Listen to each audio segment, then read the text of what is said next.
pedophilia in our schools. Just another video that talks about this a little bit. You have written, we have discussed some seriously crazy stories out of the public school. This one might be the worst yet. We have a school administrator in California actually arguing that we need to, and they are, even as we speak, teaching pedophilia to children as just another option for sexual orientation. Give us the story. You know, this concerned mother asked the assistant superintendent of curricula in the Brea Olinda School District in California why they were teaching children pedophilia and normalizing anal sex. And you would expect the administrator, the assistant superintendent, to say, oh my goodness, that's horrible. Where did you get such an idea? We would never do something like that. But instead, what she says is, well, you know, this is a sexual orientation that has occurred, and so it's, quote, really important to teach the children about this, and they are. Answer me why you're teaching pedophilia in school to ninth graders. Teaching what? Pedophilia, pederasty, right here. I've explained to you that this is done because we are talking about historical perspectives of how gender relations and different types of sexual orientations have existed in history. This is not about something occurred and therefore we have to teach it. I mean, if that was the case, we'd be teaching all kinds of things. What it is about is normalizing every type of perversion. And I want people to realize here the implications of this. This is more than just confusing and perverting and sexualizing the children. Under California law, and this is the case in about half of the states now, and they're working on it at the federal law with the Equality Act, discrimination based on sexual orientation is illegal. So if pedophilia is a sexual orientation, do public schools now need to hire pedophiles so that we don't discriminate on their sexual orientation? Do churches need to hire pedophiles so that they don't discriminate based on sexual orientation to run their children's ministries? We've seen it, haven't we, Alex? That at American public libraries and in public schools, we're inviting transvestites to come to read to our kindergartners who actually have records, twice it happened in Houston, for having molested kids in the past. You know, this was the inevitable result of this, right? And now in California's fake history textbooks, they're praising this LGBT superhero, Harvey Milk, for being, you know, the first elected openly homosexual activist. Turns out that guy also had a history of raping underage boys, and it is rape, right? The children cannot consent. And some of them went on to kill themselves, and yet they've made him into a superhero in California's textbooks as part of this new law that mandates the positive presentation of homosexuals and their alleged contributions to history. What they're going to have to do if they continue this, if this goes unchallenged, is they're going to have to teach children that to oppose the sexual advances of adults simply because they're adults is now a kind of bigotry and orientation phobia. That's the next logical thing, to convince kids that if they're not considering sex with older people, then they're being bigots. That's the only place we, by definition, have to go next. Okay, so now I want to introduce you to a man named Gary Dowsett. So this was written by this man named Gary Dowsett, and we'll talk more about him in a moment.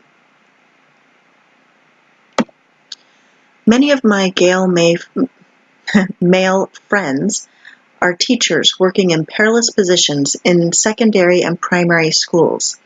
They do so as politically committed teachers, recognizing clearly the active part schools play in the construction of class, gender, and sexuality. Okay, so take a second to realize what he's saying. These gay male friends of his work as teachers in secondary and primary schools because they recognize the active part schools play in the construction of class, gender, and sexuality.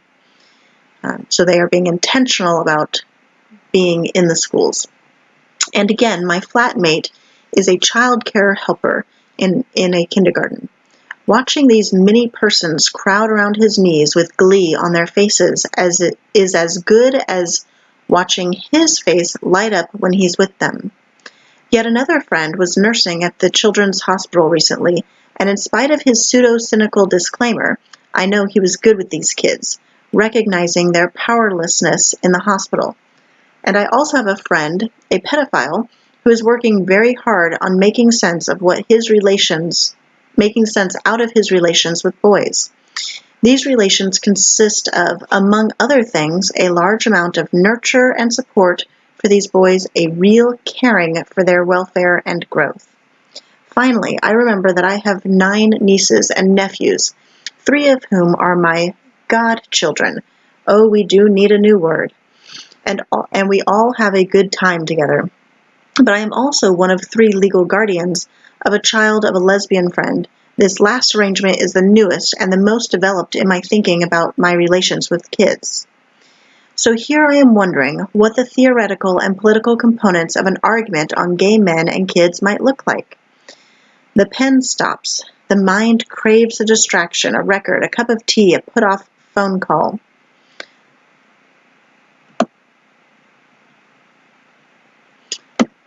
So what is the problem? Or more succinctly, what is the problem we are facing that warrants the construction of an issue about the relations between gay men and kids? Why is there an assumption that there are answers to be found, facts to be silted, made sense of, the theoretical water tested by the elbow, I'm told, and then meaning created, generalizations expounded, cases argued, and each of us to be asked to adjust his or her practice to the new and better paradigm? For, antidotes aside, one thing should be, first we have 3 legal and social questions to win. 1. Custody rights for gay men and lesbians. The legal right of pedophiles and their young loves. And finally, the sexual rights of children as a whole. Okay, I'm going to stop here for just a second and recognize that this article was written, or this, I don't even think it was an article, this work, I will say, was written in 1982, or published at least in 1982. Okay, so some of this has already happened, right? But these are the things that he was asking in 1982. Obviously, the custody rights for gay men and lesbians, that's already happened. The legal right of pedophiles and their young loves. And finally, the sexual rights of children as a whole. So think about that. Now I'm going to skip down a bit. Hang on just a second. Okay, I'm going to skip down just a bit. I'm just taking part of a very long work, I guess. Okay, so later he says, many mothers and some fathers will agree that children are sexual and generate sexual responses in their parents. Cuddling, breastfeeding, bathing together, playing, kissing, and fondling kids are immensely pleasurable activities for them and for us. And it is not uncommon to feel sexually aroused by that closeness, that touch, and that love. How different, then, is that gentle, tentative sexuality between parent and child from the love of a pedophile and his or her lover? From all their accounts and from many academic studies, some worse than others, that kind of love, warmth, support, and nurture is an important part of the pedophilic relationship. I'm not saying that mothering and fathering is pedophilic, but I am saying that they are not mutually exclusive, nor is the social parent so different from the child lover. A perfect example of the ambiguities and discontinuities of such a relationship is that of J.M. Barrie, the author of Peter Pan and the Boys He Loved. To argue that such a relationship is pedophilic or non-pedophilic is irrelevant. The presence or absence of sex as a criterion is specious, for it relies on a definition of sex as effing, I don't say that word, and it acts again to constitute sexuality as separate. A reactionary definition we should argue against strongly. We should argue for the reintroduction of sex, its reintegration into social life, rather than its privatization. The current pedophilia debate, then, is crucial to the political process of the gay movement. Pedophiles need our support. and we need to construct the child-adult sex issue on our terms. He says, those gains must be won for kids too. We need to protect the youthful partners in pedophilia against the legal and social management systems which treat them as delinquents. But for all kids, there are rights to be won and struggles to be waged against institutions which deny them power and their sexual rights, viz. Schools, reformatories, churches, scouts and guides, and struggles also against the individual who would do the same, the abusive parent, the authoritarian teacher, the minister of youth affairs, who would deny an abortion for a state ward, and the child rapist. These use their power as adults to confine and restrict children's lives. So there's so much in what he says here. He really is trying to make this connection. He's really trying to marry the ideas of sexuality and I guess a freedom in that with pedophilia. He's also talking about how people who would deny the power and sexual rights of children, and he lists people, the authoritarian, teacher, the abusive parent. So you're abusive if you want to limit your child's sexual rights. If you don't want them to have sex with adults, you are abusive. Just FYI, if you didn't know. Okay, so we're going to learn a little bit more about him. Okay, so this is out of the Daily Mail in March of 2016. Ooh. Okay, sorry. Conservative Nationals MP George Christensen has accused an academic. Sorry. Get that out of the way. There we go.